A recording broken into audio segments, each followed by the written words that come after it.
আচ্ছা, অর্থনীতিতে আমরা গুরুত্বপূর্ণ একটা অধ্যায়, অর্থাৎ অর্থনীতির যে মাইক্রো ইকোনমিক্স পার্ট আছে, সেই মাইক্রো ইকোনমিক্স পার্টে সবথেকে গুরুত্বপূর্ণ অধ্যায় হচ্ছে বাজার।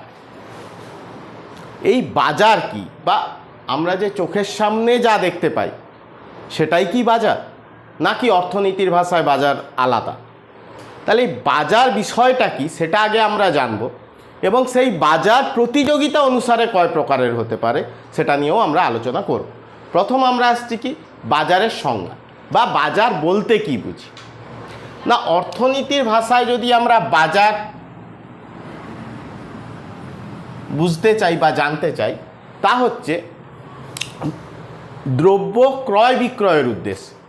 মানে আমরা যেমন জিনিস কিনি তেমনি বিক্রিও করি। তাহলে দ্রব্য ক্রয় বিক্রয়ের উদ্দেশ্যে ক্রেতা এবং বিক্রেতা তাদের মধ্যে যে লেনদেনের সম্পর্ক গড়ে ওঠে তাকে অর্থনীতির ভাষায় বাজার বলে। আমরা বাজার বলতে কি বুঝি?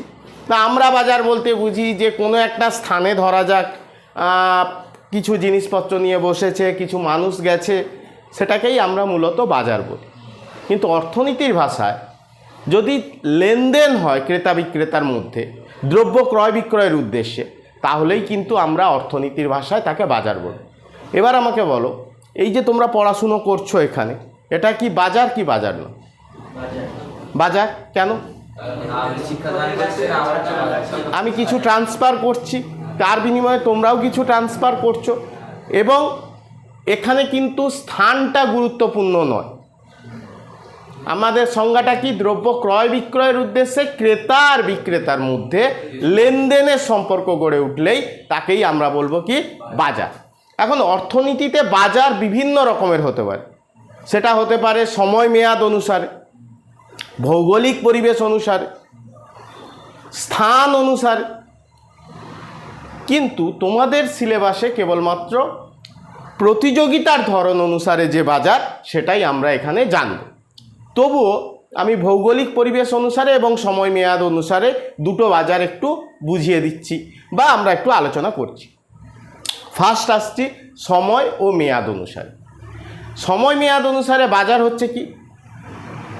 অতি স্বল্পমেয়াদীর বাজার, স্বল্পমেয়াদীর বাজার, দীর্ঘমেয়াদীর বাজার, অতি দীর্ঘমেয়াদী বাজার।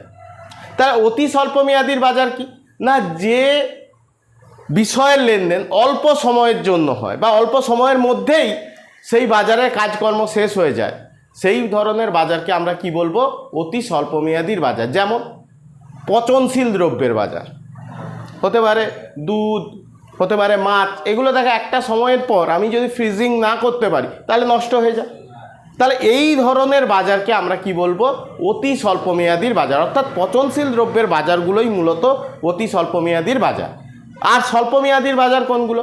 না, স্বল্প মেয়াদ কাকে বলে আমরা জানি, যে সময় ফার্ম তার আয়তনের পরিবর্তন করতে পারে না, তাহলে সেই ধরনের দ্রব্যের বাজার হয় স্বল্পমেয়াদী দ্রব্যের বাজার।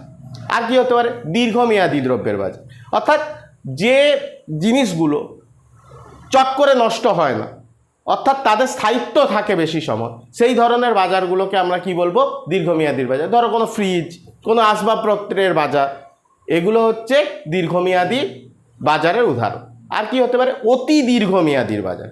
অর্থাৎ এক প্রজন্ম থেকে আরেক প্রজন্ম, ধরা যায় 100 বছর পরে মানুষের রুচি পছন্দ কেমন হবে, সেই ধরনের রুচি পছন্দের ওপর যদি জিনিসগুলো বিক্রি নির্ভর করে, ধরা যাক এখন এক ধরনের ফ্যাশনে জামা কাপড় বিক্রি হচ্ছে, তখন 100 বছর পরে ধরা যাক সেই ফ্যাশনটা চেঞ্জ হয়ে যায়, সেই ধরনের বাজারকে আমরা বলবো কি? অতি দীর্ঘমেয়াদীর বাজার। ভৌগোলিক পরিবেশ অনুসারে হতে পারে। কীরকম হতে পারে ভৌগোলিক পরিবেশ অনুসারে? স্থানীয় বাজার হতে পারে। অর্থাৎ তোমার বাড়ির কাছে কোনো বিশেষ জিনিসের ওপর যদি বাজার বসে সেটাকে আমরা বলবো স্থানীয় বাজার। আর কি হতে পারে?